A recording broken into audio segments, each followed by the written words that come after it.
Howdy. It had to happen in North America. Finally, some city had to step up and say, we're going to ban knives. We have to protect yourself from yourself. You can't butter bread anymore or anything else in convenience stores in Edmonton, Alberta. That's what's happened. The mayor and all of his cronies have gotten together and they said, this is the new rule. This is the law, the bylaw. Really? I mean, this guy, English is not his first language. I'm talking about the mayor. He was, I think, a minister under the Prime Minister of Canada in the Liberal Party.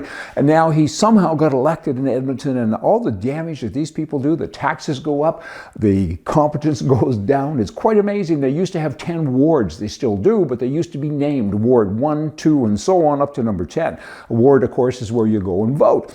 Now, they all have Indian names, short little names that no one can understand. Even Indians that I've spoken to said, what is this? What does this mean? And these are the same people who are saying now, knives. You can't have a knife. I mean, cars are next. I mean, a knife registry. Come on already. But it's already happened. How do you fix it? Get rid of them. I mean, firstly, in Canada, in Edmonton and Alberta and other places, you don't have to give or state your affiliation with other parties. So most of the councillors are commies, pinko kind of guys. You need to get that out of the way firstly so you know what party you're voting for federally, at least, and cha-cha. Let's talk about descriptions. Left, we know about. Left is dumb. And it's wrong. Right. This is out of the American Heritage Dictionary, conforming. This is what right means. We kind of know it anyway, but here, I'll remind you what you already know. Conforming with or conformable to justice, law, and morality. Do the right thing and confess. In accordance with fact, reason, and truth, correct. Correct it. It's the right answer. Fitting, proper, or appropriate is not right to leave the party without saying goodbye. If you want to leave your party, all you liberals, make sure you change your makeup and kind of be right. We don't want you otherwise, just saying. Now, in California, there's a whole bunch of left-wing whacks there. I don't think there's any hope for them. I really don't. California is led by this Democratic-dominated assembly, and they just now have endorsed $50 million in funding to defend the state's progressive policies against challenges by the Trump administration. 25 million of that, and I'm sure there'll be more allotted to it, is designed specifically, or designated specifically, to defend immigrants that face possible deportation. Okay? The spokesperson goes on to say, we don't trust President Trump. I don't think he trusts you either.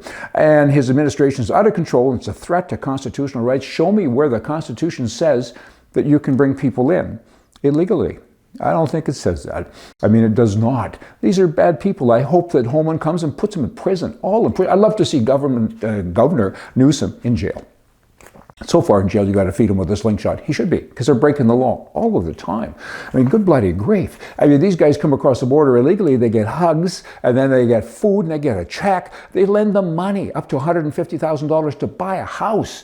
And how can you do that without a social security number or any kind of a visa? How's that happen? Because they make concessions. It's bad. Where does this come from? What are they thinking? We can't know that because I don't think like they think. And if I thought that I could understand their thinking, then I think that I would be clueless like them and a pinko. Do you think? I mean, thinking ain't their strong suit anyway. Just saying. Trump, keep it up here. Trump, his executive orders, I like them, but every now and again one jumps out that I really like and I want to talk about, and here's one. He says, we must protect children from chemical and surgical mutilation. So if you go to school and you're 7 or 8 years old as Johnny, and you go to the teacher and say, I want to be Sally, she takes you to the hospital and you go home and say, hi, Mom, I'm Sally now. And she said, I think you got the wrong house. It's bad. It's bad. Now, swing over to New York. The top law person there, the Attorney General, top of the food chain, this James woman, and she's now told hospitals, to not pay attention to that. She do not follow President Donald Trump's directive to prohibit sex change procedures. And she's a lawmaker. Another one, slingshot, jail, see ya. That's horrible. That's horrible. But she's doing that. Again, you can't figure out what the left thing is doing. I mean, we need a vaccine to cure these people. Get a man on that, please. Let's end this with a little bit of humor, because all that stuff is depressing, but it's reality and we have to deal with it. But not for the next couple of seconds. Two neighbors, they were sitting at the end of the day, having a beer. One guy said to the other guy, what's new? What's new? Do you believe this? Yesterday, my wife ran off with my best friend, Henry. The other guy looked at him with a surprised look in his face and he said, since when was Henry your best friend? Since yesterday. Y'all come back.